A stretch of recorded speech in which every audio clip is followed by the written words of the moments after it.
Assalamualaikum warahmatullahi wabarakatuh. Teman-teman, video ini saya mau share tentang cara naikin profit di best seller.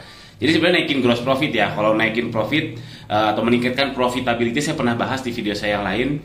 Yang intinya bagi saya intinya bagi saya lebih realistis naikin profit itu dengan ngekat pengeluaran daripada menaikkan penjualan. Tapi ini kasusnya adalah di best seller, gimana caranya untuk naikin profit. Ini cara saya ya, sebenarnya simple. Teorinya simple ya sebetulnya ya, teorinya simple. Cara naikin profit itu adalah basket size-nya naik. Basket size itu apa? Nominal check out per pesanan.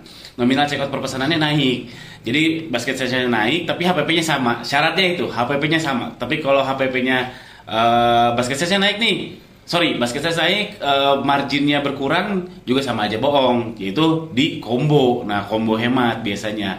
Entah kenapa kalau di Shopee ada fitur combo hemat saya nggak pernah berhasil ya.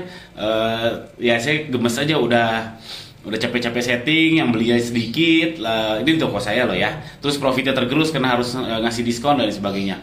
Itu basket size-nya naik, yes basket size-nya naik, tapi margin profitnya berkurang karena harus ngasih diskon, HPP-nya sama.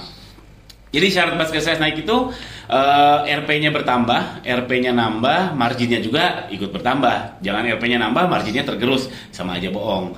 Jadi ini beberapa caranya. Tadi saya sudah mention soal combo ya. Combo kalau yang di Shopee ada fitur combo hemat, saya nggak pernah berhasil. Jadi saya tidak menyarankan. Tentu bakal beda-beda ya. Kalau teman-teman berhasil ya alhamdulillah. Terus cross sell atau cross sell yang natural ya. Jadi combo kalau pakai paket hemat itu kan kita push si customer nih, check out juga nih yang lain.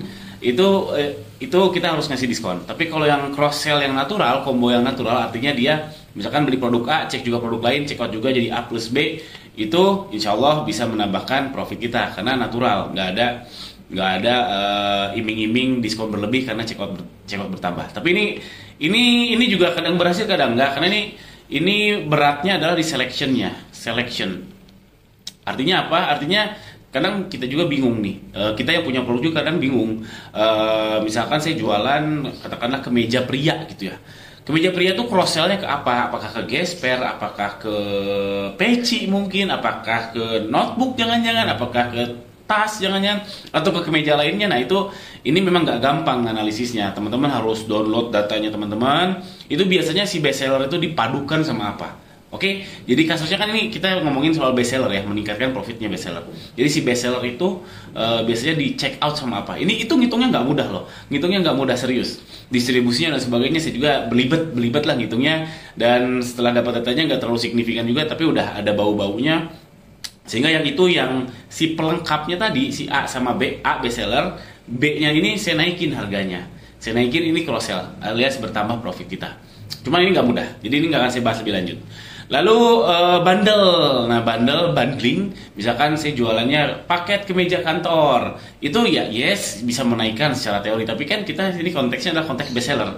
Best seller bagus kalau misalkan teman-teman sudah punya best seller yang bundling kayak gitu, tapi kalau misalkan tidak, jadi jualannya satuan. Nah ini tipsnya.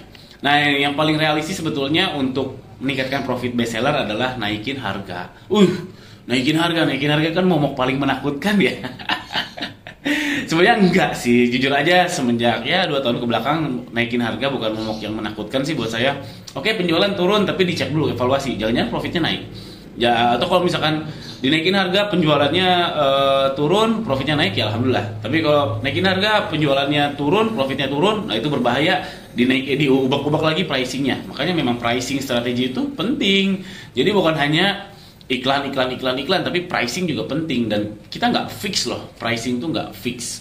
Maksudnya nggak kita launching sekarang 10.000 sampai 5 tahun lagi tetap 10.000, enggak. Jadi ya ada strateginya, bisa naikin, turun dan seterusnya. Kita akan lanjut lebih bahas soal Ya teman-teman, terima kasih sudah menyaksikan video saya. Mudah-mudahan videonya bisa membantu teman-teman meningkatkan penjualannya dan bantu saya biar tambah semangat lagi bikin konten dan bantu juga orang lain sehingga konten ini bisa menyebar. Jangan lupa subscribe atau like, klik thanks di bawah, itu membuat saya lebih semangat bikin konten. Cek ganirozaki.com, di situ ada kalau teman-teman mau konsultasi dengan saya dan juga mau tokonya di bedah. Nah, bukan saya yang paling hebat, tapi insya Allah karena saya sudah banyak lihat seller center, udah banyak lihat TikTok Ads Manager dan sebagainya, mudah-mudahan bisa memberikan insight yang membantu tokonya teman-teman. kita akan bahas lebih lanjut soal naikin harga ini. Jadi naikin harga ini umumnya gini ya, umumnya kalau kita naikin harga, ini ada grafik, saya ke kanan ini rupiahnya harga ya, yang ke atas ini conversion rate. Umumnya kalau harganya tinggi, conversion rate-nya rendah. Ini umumnya. Kalau harganya rendah, conversion rate-nya tinggi.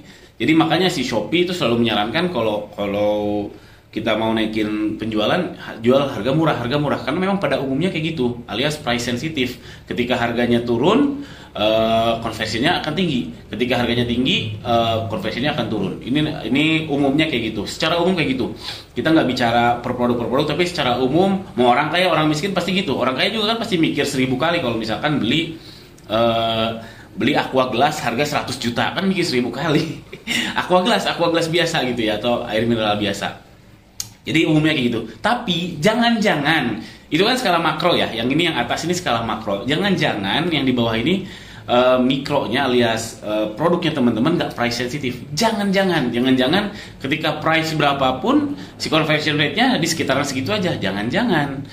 Nah ini perlu dites. Ini kudu dites. Karena apa? Ini nggak bisa kita bilang, oh ini kalau naikin harga pasti penjualan turun. Belum tentu, serius belum tentu. Jangan-jangan memang orang tuh suka banget sama produknya teman-teman, walaupun main di red ocean, tapi karena loyalitasnya tinggi, repeat ordernya tinggi, jadi harga dinaikin 10.000, 20.000 masih konversinya masih stabil, itu jangan-jangan bisa. Nah itu saya pernah bahas soal naikin harga, ini cek aja, takut naikin harga bla bla bla. Video yang ini nanti linknya ada di deskripsi di bawah, coba tonton aja. Ini untuk perlu dites dengan cara yang di video yang ini ya, video ini. Jadi perlu dites, jangan-jangan produk Anda karakternya seperti ini. Kalau dapat yang karakternya gini, oh asik dong. Jadi ya push aja harganya sampai ketika conversion rate-nya mulai menurun, oh berarti di situ profit Anda optimal. Oke, itu dicobain.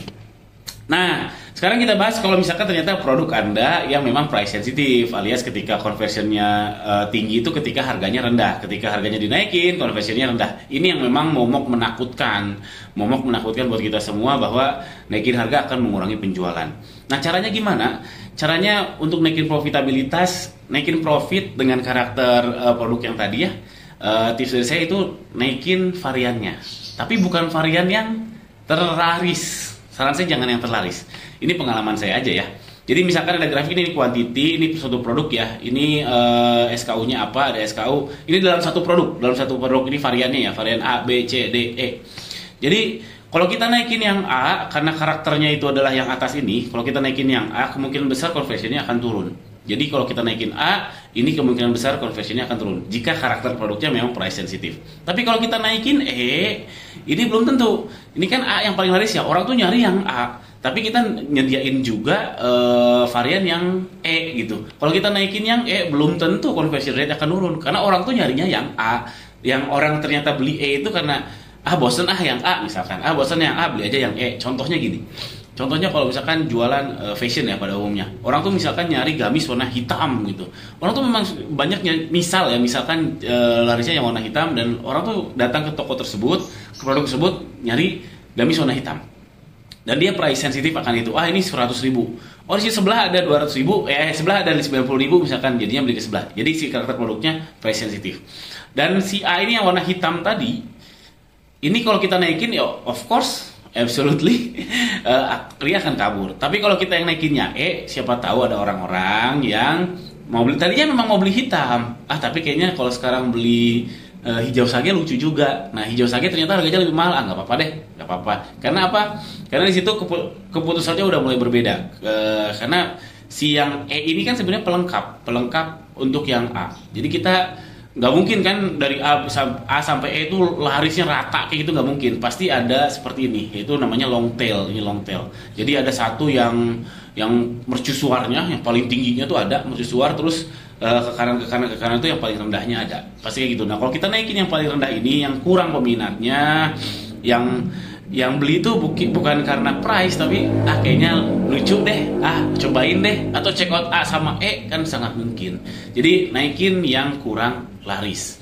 Itu pengalaman saya lebih realistis untuk meningkatkan profit. Jadi kita praktek nih. Jadi saya ada produk Quran, saya jualan Quran, ada 2 ukuran, A6 sama A5. Yang paling laku itu A6, Ini contohnya ya. Ini belum jadi bestseller. Ini produknya produk kayak gini teman-teman. Dia ukuran custom gini, dia belum jadi best seller karena bagi saya best seller itu ada satu penjualan sehari minimal satu. Ternyata putus 2 hari nih, di tanggal berapa nih, tanggal 11 bulan 6 gak ada penjualan, tanggal 30 bulan 5 juga gak ada penjualan. Ini belum jadi best seller, jadi sebenarnya saya belum akan menaikkan harganya. Tapi kalau nanti sudah jadi best seller, sudah 30 hari terakhir, satu order per hari minimum, saya akan menaikkan si harga yang ukuran A5. Jadi ukuran itu ada, ukuran ini ada dua, ukuran A6 sama A5. Nih yang A6-nya tuh 74.900. Ukurannya lebih kecil ya. Nanti akan saya naikkan. Diskonnya saya cabut. Yang A5 ini mungkin saya akan naikkan pelan-pelan dulu, 2.000 dulu, tapi A6-nya saya biarkan. Nanti A5 naikin lagi, pelan-pelan juga A6-nya naikin lagi dan seterusnya.